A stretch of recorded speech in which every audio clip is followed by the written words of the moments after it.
بسم اللہ الرحمن الرحیم۔ بچوں اب ہم حدیث نمبر 8 پڑھیں گے۔ الراشی، بسم اللہ الرحمن الرحیم۔ الراشی رشوت دینے والا، والمرتشی اور رشوت لینے والا، کلاہما دونوں، فی النار آگ میں ہے۔ الراشی رشوت دینے والا، والمرتشی اور رشوت لینے والا، کلاہما دونوں، فی النار آگ میں ہے۔ الراشی والمرتشی کلاہما فی النار، رشوت دینے والا اور رشوت لینے والا دونوں آگ میں ہیں۔ الراشی والمرتشی کلاہما فی النار، رشوت دینے والا اور رشوت لینے والا دونوں آگ میں ہیں۔ بچوں آج جو ہم حدیث حضور صلی اللہ علیہ وسلم کی حدیث پڑھ رہے ہیں اس میں رشوت ستانی کی ممانعت آئی ہے۔ حضور صلی اللہ علیہ وسلم کی حدیث مبارکہ میں رشوت ستانی کو ایک بڑی لعنت اور برائی قرار دیا ہے۔ رشوت کا مطلب یہ ہے کہ کوئی ناجائز کام نکالنے کے لیے یا کسی پر ظلم کرنے کے لیے یا کسی کا حق مارنے کے لیے روپے پیسے نذرانے کے طور پر دیے جائیں۔ رشوت لینے والا راشی جو ہے اسے رشوت لینے والے کو کہتے ہیں، اور مرتشی کے معنی راشی جو ہے رشوت دینے والا ہے اور مرتشی کا معنی ہے رشوت لینے والا۔ رشوت لینے والا اور رشوت دینے والا دونوں برائی میں برابر کے شریک ہوتے ہیں، اس لیے دونوں گناہ گار ہیں۔ رشوت کا مفہوم حضور صلی اللہ علیہ وسلم کی حیات طیبہ سے ہم سمجھتے ہیں۔ ایک مرتبہ حضور صلی اللہ علیہ وسلم نے ایک شخص کو کسی علاقے میں زکوٰۃ کی وصولی کے لیے بھیجا۔ جب وہ شخص واپس آیا تو اس نے حضور صلی اللہ علیہ وسلم کے سامنے 2 ڈھیر لگا دیے۔ ایک ڈھیر بڑا تھا اور دوسرا ڈھیر چھوٹا تھا۔ بڑا ڈھیر جو تھا وہ زکوٰۃ کے مال کا تھا، اور چھوٹے ڈھیر میں وہ تحائف تھے جو لوگوں نے اس شخص کو دیے تھے۔ حضور صلی اللہ علیہ وسلم نے اس فعل کو ناپسندیدہ قرار دیا اور فرمایا کہ ان لوگوں کو تم سے کچھ رعایت کی توقع تھی، اس لیے انہوں نے تمہیں یہ تحائف دیے ہیں۔ حضور صلی اللہ علیہ وسلم نے وہ تحائف وغیرہ بھی زکوٰۃ کے مال کے ساتھ بیت المال میں جمع کروا دیے۔ آج کل کے دور میں آپ کو پتہ ہے کہ رشوت کا بازار بہت زیادہ گرم ہے۔ کسی بھی محکمے میں ہم چلے جائیں، رشوت کے بغیر کوئی کام نہیں ہوتا۔ کام میں جان بوجھ کر رکاوٹیں ڈالی جاتی ہیں، لوگوں کو تنگ کیا جاتا ہے تاکہ وہ مجبور ہو جائیں کہ وہ رشوت دے کر اپنے کام کو جلد سے جلد کروائیں۔ اسی طرح بعض سرکاری افسر کو رشوت کی ترغیب دی جاتی ہے اور ان سے غلط اور ناجائز قسم کے کام نکلوائے جاتے ہیں۔ اس طرح سے معاشرے میں جو ہے وہ امن و سکون برباد ہوتا ہے، ہر طرف برائیاں جنم لیتی ہیں۔ حرام کی کمائی سے آپ کو پتہ ہے کہ معاشرے کے اندر خیر و برکت اٹھ جاتی ہے۔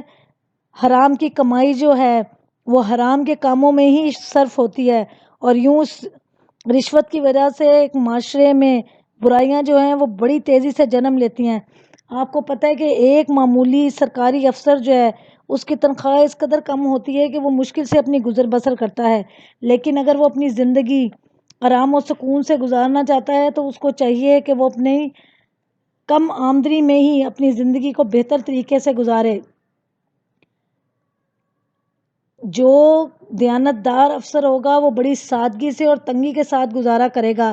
ایسے حالات میں وہ رشوت کو اپنے قریب نہیں آنے دیتا۔ اسی طرح ایسے لوگوں اب بھی ہمارے سرکاری محکموں میں ایسے لوگ ہیں جو ایمانداری سے اپنے کام کرتے ہیں۔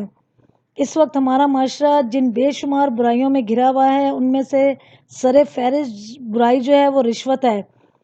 افسوسناک بات یہ ہے کہ اس کا اعتراف سبھی کرتے ہیں، لیکن اس کو ختم کرنے کے لیے کوئی کوشش نہیں کرتا۔ حکومت کو چاہیے کہ وہ سرکاری ملازمین کی تنخواہ اتنی زیادہ کر دیں تاکہ ان کی گزر بسر آسانی سے ہو سکے، تاکہ وہ رشوت نہ لیں، اور جو ان سرکاری ملازمین میں سے رشوت لیتے ہوئے پکڑا جائے اس کو عبرتناک سزا دی جائے تاکہ کسی دوسرے کی ہمت نہ ہو کہ وہ رشوت لے۔ ایک معاشرہ اسی وقت ہی صحیح معاشرہ بن سکتا ہے جب اس قسم کی رشوت ستانی کو ہمارے معاشرے سے ختم کیا جائے۔ کسی معاشرے میں جب رشوت کا دور دورہ ہو جاتا ہے تو وہاں کی عوام کا ضمیر جو ہے وہ مردہ ہو جاتا ہے، اور لوگ ہر قسم کی برائیاں کرنے سے ڈرتے نہیں ہیں۔ انصاف وہاں پر کسی کو نہیں ملتا، اور غریب طبقے کی زندگی جو ہے وہ مشکلوں میں گر جاتی ہے، اور غریب جو ہے وہ غریب تر ہوتا جاتا ہے، اور آخر کار حضور صلی اللہ علیہ وسلم نے فرمایا ہے کہ وہ جہنم کی آگ کا ایندھن ہے، یعنی جو رشوت لے رہا ہے اور جو رشوت دے رہا ہے وہ دونوں جہنم کی آگ کا ایندھن ہے۔ رشوت دینے والے کا ذکر پہلے ہوا ہے، جس سے واضح ہو گیا ہے کہ رشوت دینے والا بھی اتنا ہی گناہ گار ہے جتنا رشوت لینے والا ہے۔ اس لیے ہمیں چاہیے کہ ہم نہ ہی رشوت لے اور نہ ہی رشوت دے اور معاشرے کو اس برائی سے پاک کریں۔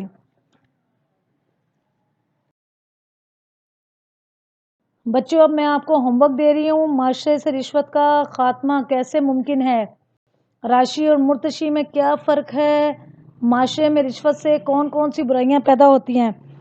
آپ کو پتہ ہے کہ معاشرے میں رشوت کی وجہ سے عدل و انصاف نہیں ہوتا، لوگوں کو انصاف نہیں ملتا، ہر طرف برائیاں پھیل جاتی ہیں۔ آپ نے یہ سارا کام مکمل کر کے مجھے سینڈ کرنا ہے۔ Thank you.